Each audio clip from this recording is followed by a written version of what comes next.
여러분 안녕하세요. 찾아가는 새벽기도 시카고 한인제일연합감리교회 조선영 목사입니다. 오늘도 변함없는 주님의 은혜와 평강이 저와 여러분의 삶의 종일 풍성하기를 기도합니다. 오늘 말씀은 역대하 35장 20절에서 25절까지 말씀입니다.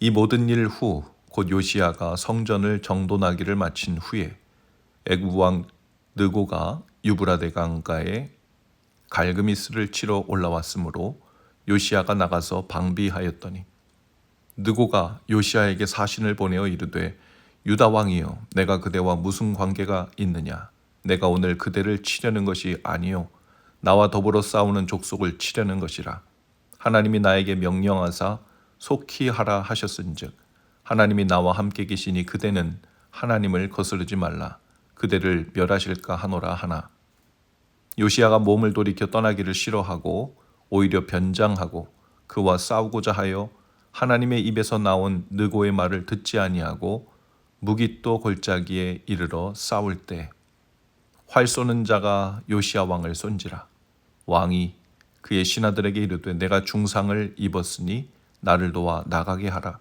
그 부하들이 그를 병거에서 내리게 하고 그의 버금 병거에 태워 예루살렘에 이른 후에 그가 죽으니 그의 조상들의 묘실에 장사되니라. 온 유다와 예루살렘 사람들이 요시야를 슬퍼하고 예레미야는 그를 위하여 애가를 지었으며 모든 노래하는 남자들과 여자들은 요시야를 슬피 노래하니 이스라엘의 규례가 되어 오늘까지 이르렀으며 그 가사는 애가 중에 기록되었더라. 아멘. 요시야 왕의 통치는 전반적으로 성군 쪽에 무게가 실립니다. 그는 하나님의 율법책을 발견하고 나라를 개혁했고 우상을 제거하고 예배를 회복시킨 좋은 왕이었죠. 그런데 오늘 본문은 이 경건한 왕이 너무 갑작스럽고 안타깝게 죽는 장면으로 끝이 납니다. 전쟁터에서 죽음을 맞은 것인데요. 그것도 하나님께 묻지도 않은 판단의 결과였죠. 요시야는 애굽의 느고 왕의 말을 듣지 않았습니다. 느고는 말합니다. 하나님이 나와 함께 하신다. 하나님이 이 일을 시킨 것이다. 이 일은 너를 위한 것이 아니다 라고 말합니다. 요시야는 그 말을 인간적이고 정치적인 말로만 들었습니다. 그래서 하나님께 묻지 않고 자신의 상식과 그저 애국심만 따라 판단을 했죠. 하지만 결과는 비극적이었습니다. 그의 삶은 위대했지만 그의 마지막은 슬픈 결말이었죠. 요시야의 결정은 상식적으로 옳아 보입니다. 당시 애굽은 아수르와 손잡고 바벨론을 막으려고 했고 요시야는 아수르의 동맹국을 막는 것이 당연히 하나님의 뜻일 거라고 생각한 겁니다. 하지만 그의 판단은 애국적이기도 했고 논리적으로도 타당했으나 문제는 하나님께 묻지 않았다는 것입니다. 우리도 종종 이렇게 생각하지요. 이 정도는 굳이 기도하지 않아도 알지 않나? 이 정도는 당연히 하나님의 뜻으로 생각해야 되는 것 아닌가? 그러나 하나님은 때로 우리의 상식과 다른 길을 보여주십니다. 잠언 21장 2절에 보면 사람의 길이 자기 보기에는 바르나 여호와께서는 심령을 감찰하신다고 했습니다. 상식이 믿음을 대신할 때 기도 없는 확실은 위험해지기도 합니다.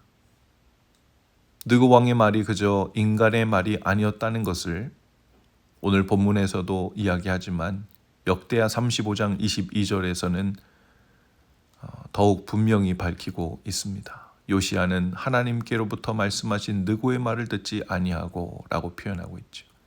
하나님은 때로 원수의 입을 통해서도 말씀하실 수 있습니다. 하나님은 발람에게 나귀의 입을 통해서도 말씀하십니다. 때로는 우리가 싫어하는 사람, 내가 무시하는 사람을 통해서도 하나님은 경고하시고 깨닫게 하실 때가 있죠. 그런데 요시야는 들을 귀가 없었습니다. 영적 분별을 잃었고 결국 전쟁터에서 쓰러집니다. 하나님께 묻지 않으면 결국 자신의 뜻으로 하나님을 거스르게 되죠. 요시야는 살아있는 동안 백성들에게 기쁨을 주었지만 그의 죽음에서는 온 예루살렘이 안타까움과 슬픔으로 통곡하게 합니다. 그리고 예레미야는 그의 죽음을 두고 애가를 지었습니다. 그는 여전히 하나님의 사람으로 기억되었지만 마지막 순간의 불순종은 그 삶에 아쉬움을 남겼죠. 오늘 우리의 삶도 마찬가지입니다. 하나님께 묻지 않고 그저 삶의 생각의 관성을 따라 내디딘 걸음이 때로는 우리의 인생 전체를 흔들 수 있죠. 하나님께 묻는 사람은 묻고 그 답을 기다리는 동안에도 안전합니다. 그 기다림 속에서 하나님의 뜻이 자라나죠. 그리고 분명해지고 선명해집니다. 우리 안에서 행하시는 분은 하나님이시라 그랬습니다. 하나님께서 그 기쁘신 뜻을 위하여 우리 안에 소원을 두고 행하신다고 했죠. 하지만 우리 안에 있는 생각이 모두 하나님께로부터 온 소원과 뜻이라고 당연시 생각하면 위험하죠. 말씀을 읽으면서 그 뜻을 구하고 기도하는 중에 그 뜻을 분별하고 주위에 귀를 기울여 하나님의 소원이 무엇인지를 묻고 찾는 과정이 있어야 합니다. 마지막 죽음까지도 안타깝지 않은 사람, 그는 하나님께 묻고 그 말씀대로 걸으며 산 사람일 겁니다. 어느 선교사님은 일찍부터 그 묘비명을 정해 놓으셨다고 합니다. 성령 따라, 말씀 따라. 말씀을 따라 살았던 사람 혹은 말씀대로 살았던 사람이라는 그 인생의 수식어처럼 복된 평가도 없을 것입니다. 그렇게 말씀을 따라 성실하게 끝까지 산 사람의 흔적은 이 세상에 남진 않아도 그의 발자취는 오늘도 하나님 나라에 새겨지고 있을 줄로 믿습니다. 기도하시겠습니다. 주님, 우리의 판단보다 주님의 뜻을 먼저 구하는 사람 되게 하옵소서. 상식보다 믿음을, 논리보다 순종을 택하게 하옵소서. 하나님께 묻는 습관이 우리의 삶이 되게 하시고 우리의 마지막이 안타까움이 아니라 감사로 기억되게 하옵소서. 예수님 이름으로 기도합니다. 아멘. 여러분, 오늘도 말씀 동행으로 화이팅입니다. 저는 내일 아침에 다시 찾아오겠습니다.